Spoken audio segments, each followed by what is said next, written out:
You never really know someone until you find out what they've buried. Welcome to Hidden Killers with Tony Brueski, featuring retired FBI Special Agent Jennifer Coffindaffer. The trial of Robert Tellis is underway right now. Robert Tellis, the former Clark County Public Administrator in Las Vegas.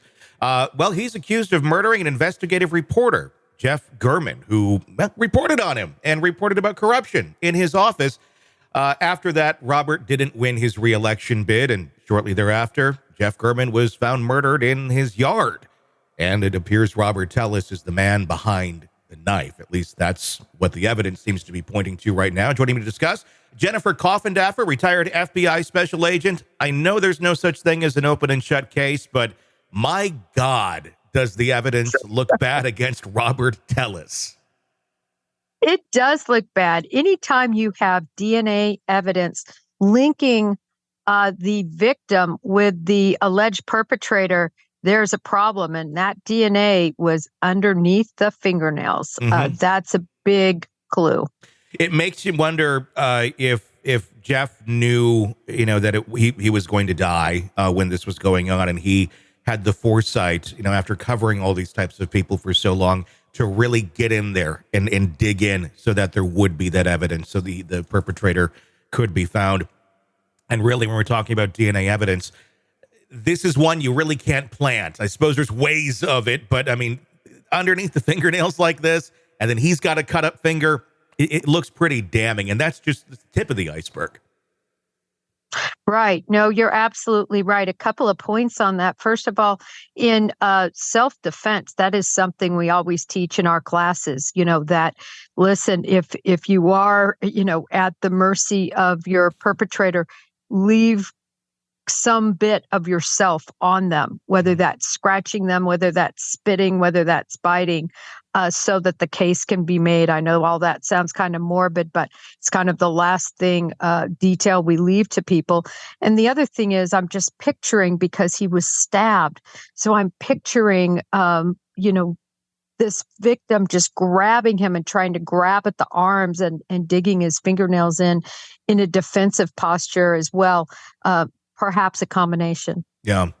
It's amazing to me just how stupid it appears that Robert is on this. It's almost like he watched a crime show or something and said, I'm going to do the opposite of everything that this successful criminal got away with. I mean, literally wearing a blaze orange outfit, a hat that it's a giant sun hat. It reminds me almost of like Mortal Kombat. And then the sneakers and all that. And then at the end, he just chops them up in his garage and leaves them around his house into pieces, like that's going to somehow negate the evidence. What do you think was going through his mind, or not going through his mind, with all of that? Well, I think so many of these perpetrators, they are truly, we talk about it all the time, I suppose, but they're narcissists. They truly believe they're not going to get caught. They committed the perfect crime. There's no way they're going to, peg them as a possible suspect.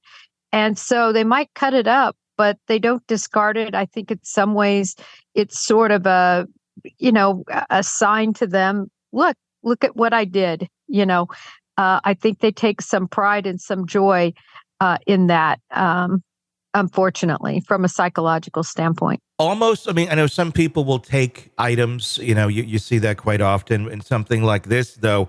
Is the outfit a trophy into itself for someone like this? That's what I think. There's just no other reason not to get rid of it. So you don't get rid of it, one, again, because you don't think you're going to get caught. And then number two, there's a bit of a trophy, a reminder, he sought his revenge. I believe he completely believes Mr. German was responsible for him not being reelected. And, he took his wrath out on him. Yeah. Although I could also easily argue, I think, did you see his reelection commercial or video that he made? That in itself felt a little creepy to me. Talk about being inauthentic to your audience. Oh, I didn't see it, Tony. Tell Oh. us about it. Oh, it is. It's something where it shouldn't be too hard to, I think, express your desire for reelection for the position that you're in, if you truly believe in that. This felt like he was about a third grader reading off of a cue card, so it's not even read very well, very inauthentic, and just fake. You could just tell it wasn't authentic at all. And I gleaned a lot of his personality just off of that, from like the narcissistic standpoint of just, I can do this and it's good enough. And without any regard for, hey, maybe you want to come across a little different, a little more authentic to your audience that you're asking to vote for you.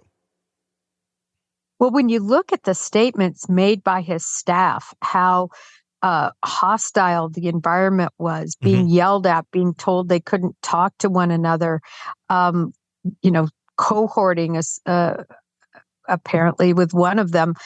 When you look at all of that, that's just a person that truly does, I believe, seek to be in charge, whether they are competent or not, they believe they are. And obviously competency isn't his strong suit. Sick of the ads?